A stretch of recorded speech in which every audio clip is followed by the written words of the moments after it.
When you begin living with purpose, life becomes a directed stream. You no longer chase meaningless things, no longer get pulled by others' expectations, no longer live vaguely or passively. But there's a truth that anyone living with purpose must eventually face. No matter how clear you are, life will still unfold in its own way. Surprises, challenges, losses, and sudden changes, they don't ask for your permission before arriving. And that is why the Stoics embraced one of their most powerful practices. A practice that keeps you steady even when life shifts direction. Premeditatio malorum, the art of imagining what could go wrong. I want you to imagine something a little unusual. It's the weekend. You sit down alone, breathe deeply, and picture something bad that could happen. It sounds pessimistic, doesn't it? But in truth, this is one of the most intelligent things a human being can do. Stoics didn't imagine misfortune to scare themselves.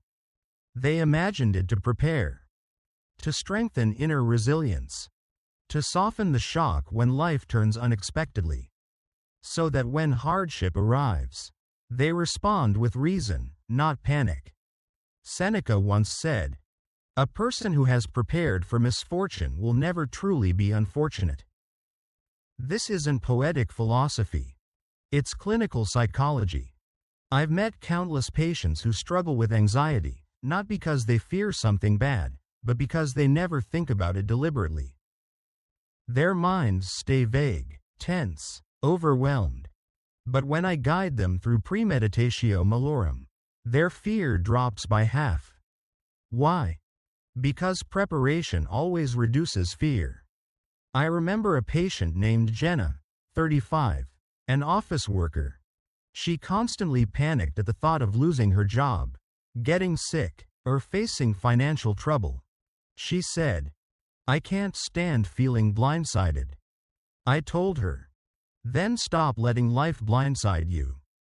We began the practice. Each week she imagined one realistic worst-case scenario. Losing her job, falling ill, her car breaking down, conflict in a relationship, a sudden change of plans. Not just imagining the event, but also imagining, if this happened, what could I do? Would I survive? How would I adapt? A month later, Jenna told me, "I feel strange, in a good way. I'm less afraid of life. I actually believe I'll be able to handle whatever happens." That is the purpose of premeditatio malorum. Not to create sadness, but to create capability. A CEO I once worked with also practiced this weekly. He told me he spends 10 minutes imagining things that could go wrong. A key employee resigning, a deal getting delayed, market changes, a financial hit. And each time, he writes down, who would I call first? What reserves do I have? Do I have a plan B? What is the true worst-case scenario? He said, "When I prepare for the bad, I'm more confident when the good happens." Do you know what's most interesting? People who practice premeditatio malorum don't become pessimistic, they become more optimistic. Not more negative, more calm. Not more fearful, more proactive. Because they know this.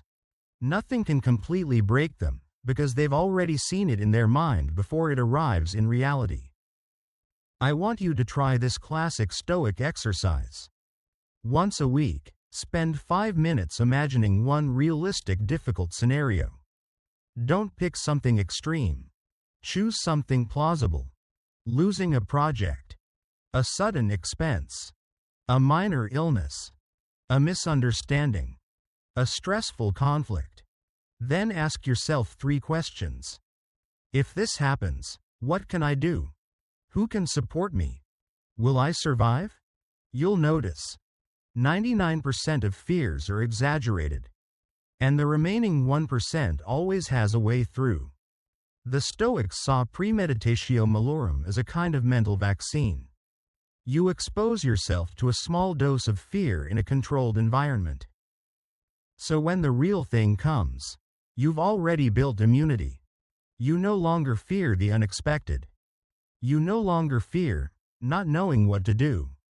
You no longer fear, I can't handle this. Because you've already faced it in a calm, awake state.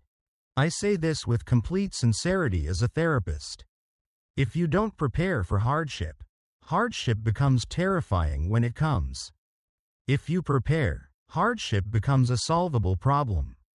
This is why premeditatio malorum doesn't make you pessimistic. It makes you steady. And when you can face what is bad with clarity, you begin to feel the value of what is good more deeply. You appreciate what you have. You savor what is still here.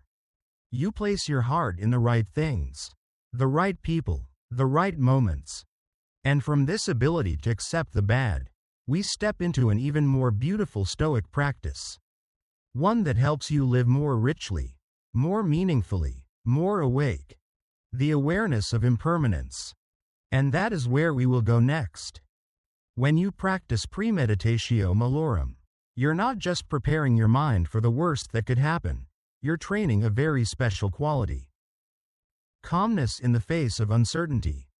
And that calmness becomes the foundation for another power, deep, quiet, and beautiful. The Stoics saw it as a jewel of character. Quiet courage. Not loud. Not dramatic. Not heroic in the cinematic sense. Just small, steady actions that have the power to transform your entire life. I want you to recall a moment when you had to be brave, truly brave. Not the kind of bravery where you jump into a fire or shout in front of a crowd. But the private kind, the kind only you know about.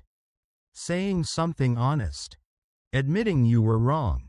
Ending a relationship that was no longer healthy. Starting something you'd feared for years. Sending an email you kept postponing. Going to a medical checkup you'd been avoiding. Apologizing. Forgiving. Or saying these 3 difficult words, I need help. That is real courage. And it's quiet. It happens when no one is watching. It isn't posted on social media. No one applauds. No one congratulates you. It's just you, and your heart beating hard in your chest. A patient of mine, Emily, once said, I always thought I was a coward, but when I look back, I realize I've survived things many people couldn't. I looked at her and said, that's quiet courage. It doesn't shine like fireworks, but it warms your whole life. The Stoics believed that courage isn't the absence of fear. Courage is doing the right thing while still afraid. If you weren't afraid, it wouldn't be courage. Courage only exists when your hands tremble, but you still take the step. Sadly, many people think courage must be huge and heroic. But the truth is this. Courage is a mental muscle, and you have to train it every day. You don't wait for life to force you to be brave. You build it beforehand. A businessman I once coached, successful but always avoiding big decisions, told me, I know what I need to do, but I'm scared of getting it wrong. I asked him, do you practice courage daily? He laughed. There's a workout for that? There is. A Stoic one. Every day, choose one thing you're slightly afraid of, and do it before noon. Slightly afraid. Not terrified. Not overwhelmed. Just enough fear that doing it stretches you beyond your comfort zone. It could be being honest in a meeting. Calling someone to apologize. Applying for a job you feel unqualified for. Starting a project you've postponed for a year. Another patient of mine, Brian, tried this for 30 days. Day 1. He emailed his boss asking for more responsibility. Day 2. He told a close friend he felt hurt. Day 3. He started running, something he feared because of insecurity about his body. Day 4. He declined an invitation he didn't want. 3 weeks later, he said to me, I feel Powerful in a peaceful way. Not flashy, not loud, but strong. That is quiet courage. Courage that doesn't need witnesses. Courage that doesn't need a spotlight. Courage that doesn't want to win against others, only against your own fear. The most important part of this practice is accumulation. Just like the gym.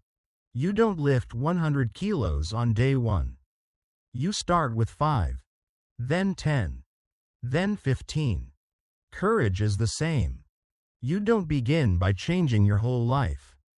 You begin with one email. One phone call.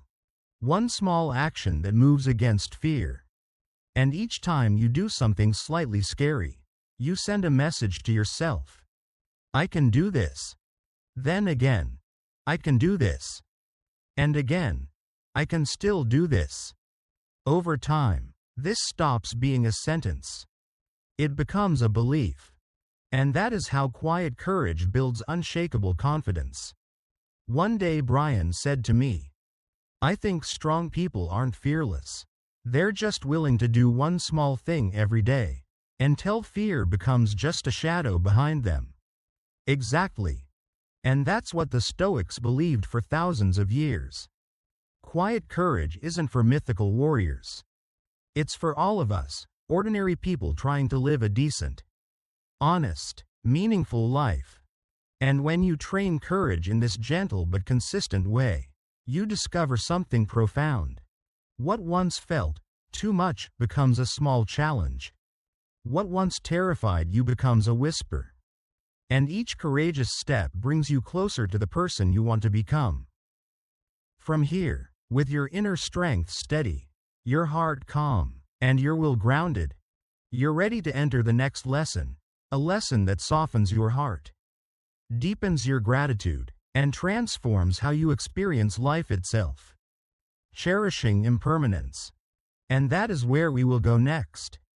When you cultivate quiet courage day after day, you begin to feel a subtle but profound shift in the way you stand in your own life. You stop avoiding. You stop shrinking. You stop letting fear decide what is or isn't possible for you. But then, as the courage inside you grows, you begin to realize something else. Life isn't just about me. The strength you've built isn't meant only for your own survival. It's meant to be given. And that's when the Stoics move into a practice most people don't expect to be the key to happiness. Compassion through service. There is something I've noticed, over and over, the longer I've practiced therapy. The people who suffer the most are the ones trapped in a world made only of themselves. When your mind is always orbiting around, I'm hurting, I'm struggling, I'm lacking, I'm scared. Even the smallest scratch life gives you feels like a deep wound. But when you step out of that loop, when you place your heart into the pain of someone else, you immediately begin to see life through different eyes. And strangely, beautifully, helping others heal is also how we heal ourselves. The Stoics understood this long ago. They didn't live to be the center of everything. They lived to be part of the whole. To contribute. To lighten a corner of the world. To do something someone else needed, even if only a little. I once asked a patient, when was the last time you helped someone without expecting anything in return? He stared at the ceiling for a long time and finally said, I don't remember. I gently replied, maybe it's time to try again. A week later, he came back and told me he'd spent an hour helping an elderly neighbor fix a cabinet door. He said, I don't know why, but I felt lighter inside, lighter than I've felt all year. I smiled and said, that's the feeling of a heart opening. We often think that to find happiness, we must focus inward, fix ourselves, heal ourselves, solve our inner problems. That's true, but only half of it. The other half is giving. Marcus Aurelius once wrote, you were born not to be a king or warrior or someone important. You were born to help others. If you fail to do that, You go against your own nature. It's a strong statement, but an accurate one. Because helping others isn't just moral. It's psychological. It gives the soul meaning. It connects us to life in the most human way. Imagine this. You wake up one day not asking, "What can I do for myself today?" But instead, "What small thing can I do for someone else today?" A message of encouragement. A phone call to check in. An apology. A thank you. A cup of coffee for a coworker. A short, uplifting post. A hug. A moment of real listening. All these small gestures, tiny on the surface, heal the human heart in enormous ways. One of my patients, a young woman named Mimi, struggled for years with a lingering sense of meaninglessness. She tried meditation, books, travel, changing jobs, nothing helped. Until one day, she signed up to volunteer at a homeless support center every Saturday. A month later, she said, "I've never felt needed by the world like this." And that is exactly what Stoicism wants us to understand. Your true value isn't measured by what you have, but by what you give. I want you to try a simple practice, one that can quietly redirect the entire course of your life. Once a week, offer your time or ability to help someone. It doesn't have to be big. It doesn't have to be dramatic. You don't have to volunteer for hours. 1 hour a week, anyone can do that. One small skill, anyone can share that. One kind act, everyone is capable of that. And the most important part, don't help only with your hands, help with your heart. Don't go because you should. Don't help because you want praise. Don't do it as a checklist task. Do it to remind yourself that you are not alone, and neither are others. Do it to give your heart a chance to soften. Do it to realize you have more than you thought. Do it to feel that meaning comes not from what you achieve, but from what you connect and contribute. One patient of mine once cried while telling me, "I helped a little kid with math yesterday, and I realized it might be the first time in years that I felt useful." I looked at her and said gently, "It wasn't the math. It was a way for you to remember who you are." Compassion isn't only what happens when we open our wallet. It happens when we open our heart. When we give time, attention, empathy, energy, kindness. And here's the beautiful part. When you help someone stand stronger, you stand stronger too. Compassion doesn't make you weak, it makes you expansive. It makes you part of the world in a meaningful way. It helps you live not only for yourself, but for something larger. And when you understand that life becomes richer the moment you begin to give, you'll see that there is one more truth that completes that richness. The truth of impermanence. And the art of treasuring every moment, every person, every opportunity life hands you. And that is where we will go next. Thuk Han. Moi toi Viet Nam. Dieu tot hom ne. Dieu hoc duoc. Dieu suat cho mai. Theo kiu 3 cow de Theo doi tien bo. When you begin to give, even just a bit of your time, a bit of empathy, a small act that lightens someone else's life, you'll feel your own heart becoming lighter and more open in a way that's hard to describe. But once the heart opens, you need a place to look inward, to understand yourself, to make sure you don't lose the small shifts happening inside you every single day. And the Stoics have a tool that is simple yet unbelievably powerful for exactly that: reflective journaling. I want you to imagine this. You're sitting on your bed at the end of a long day. The light is warm. Everything is quiet. No one needs you. No emails waiting for replies. And you open your notebook, not to write dramatic stories or literary paragraphs. Not to report big events, but simply to answer 3 very small questions. What was good today? What did I learn today? What will I improve tomorrow? That's the whole exercise. 3 questions. 5 minutes. 1 pen. But I promise you this. If you do this consistently, in just a few weeks, your mind will feel clearer, your life will feel more defined, and you will feel more grounded, not because you've suddenly transformed, but because you finally see yourself clearly. Marcus Aurelius, one of the most powerful men in history, wrote his Stoic journal every single night. Not to publish it, not to impress anyone, not to teach.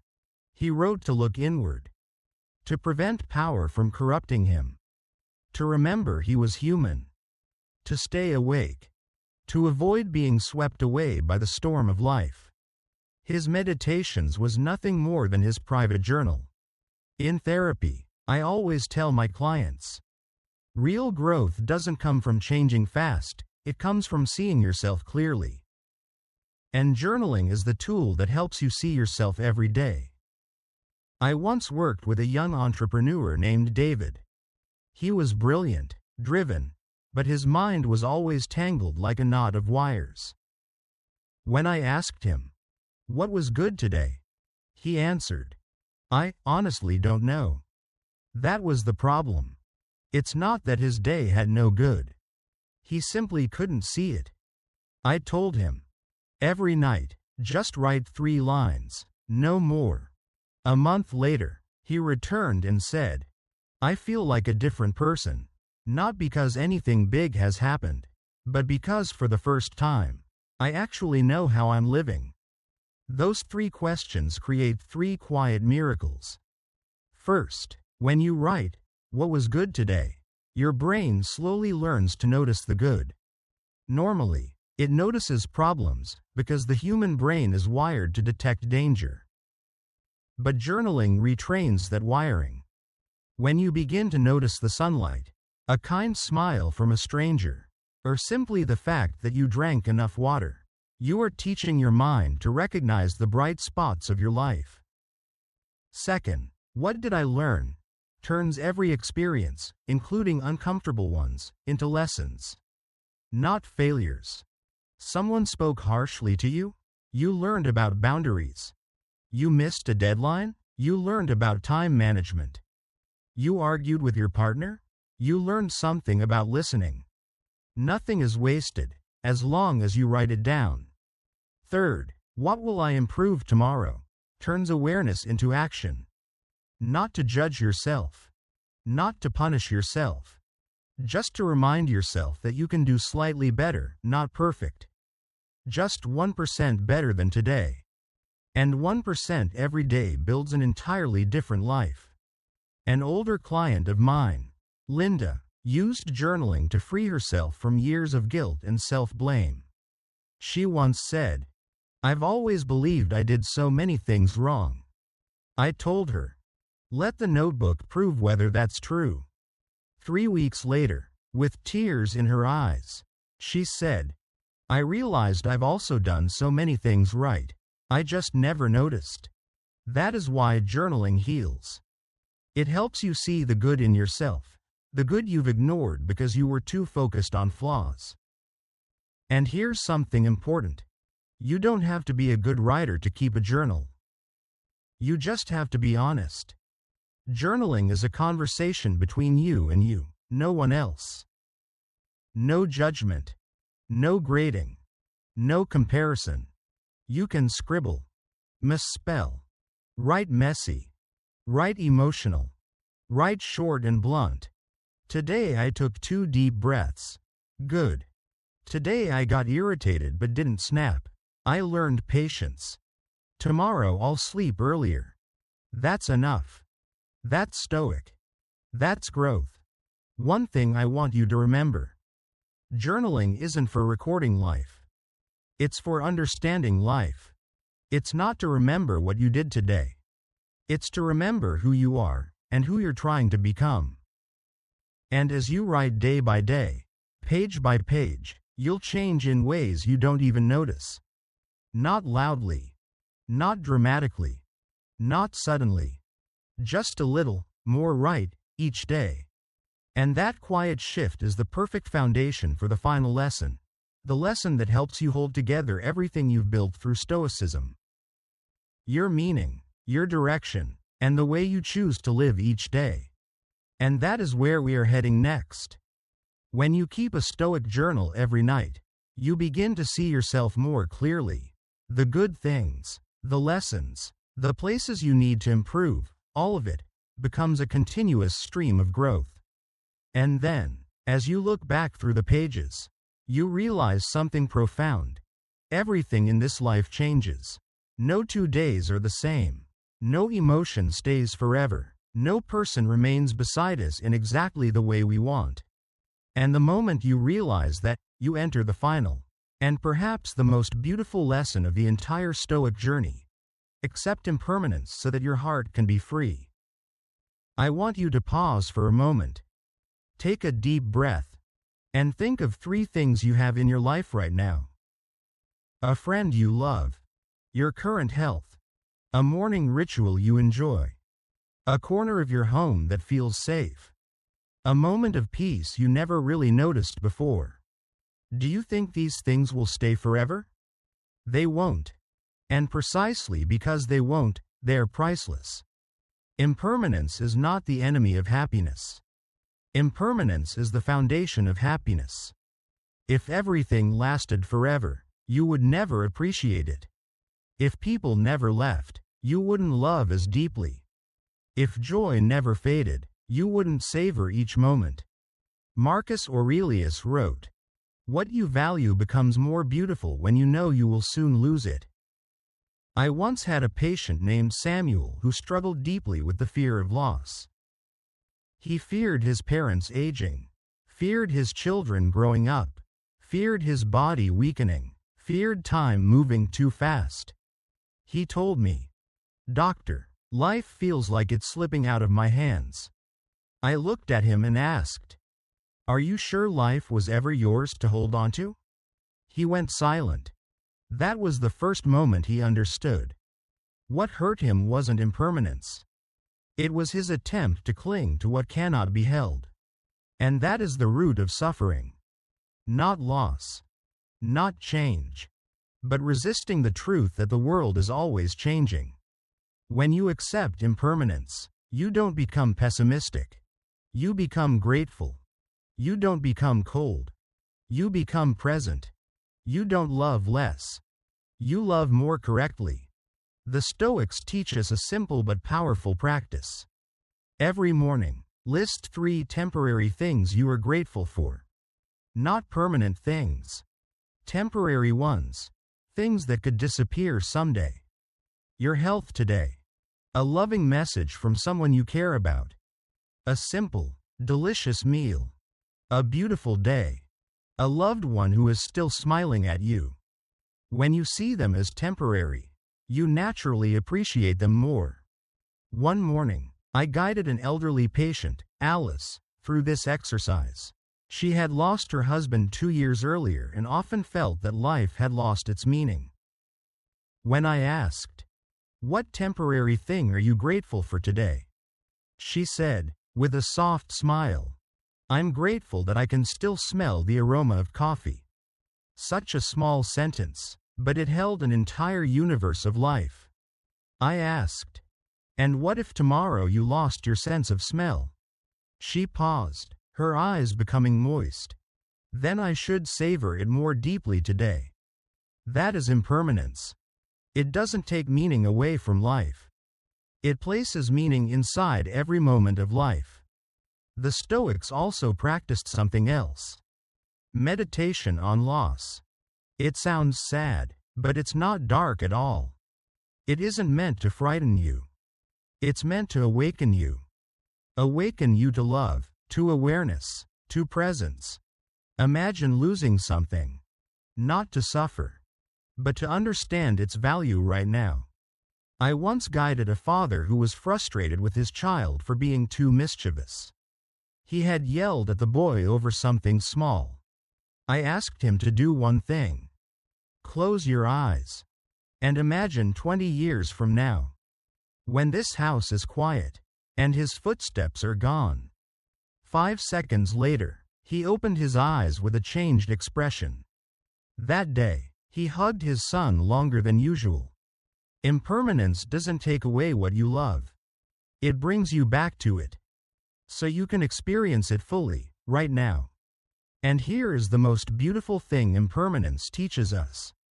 Pain is not permanent. Sadness is not permanent. Failure is not permanent. Loneliness is not permanent. Everything passes. The beautiful passes. The painful passes. Both are temporary. So you don't need to be afraid. You just need to live. Live fully. Live honestly. Live presently. Live gratefully. When you accept impermanence, you don't lose freedom. You gain freedom. Freedom from attachment. Freedom from resistance. Freedom from fear. Freedom from trying to make everything last forever. And once your heart is freed from the fear of loss, you'll realize happiness doesn't come from holding tightly. Happiness comes from knowing you cannot hold and loving wholeheartedly anyway. That is a very beautiful form of freedom. A very deep kind of peace. A very mature kind of stoicism. You've now gone through all 15 principles, each one a brick in the foundation of your inner peace and inner strength. But as I always tell my patients, knowledge doesn't change your life. Practice does. So I want you to choose just one exercise, and start tonight or tomorrow morning. Just one. When it becomes natural, add another. And little by little, day by day, choice by choice, breath by breath, you'll build your own happiness. If this journey resonated with you, share in the comments which principle you're ready to begin with. Hit like if you want more Stoic videos like this. And make sure to subscribe so you don't miss any upcoming lessons, because we're building a community of people who live with strength, awareness, and intention. Thank you for spending this time on the journey. I'll see you in the next video. You deserve a peaceful life, and you absolutely have the power to build it.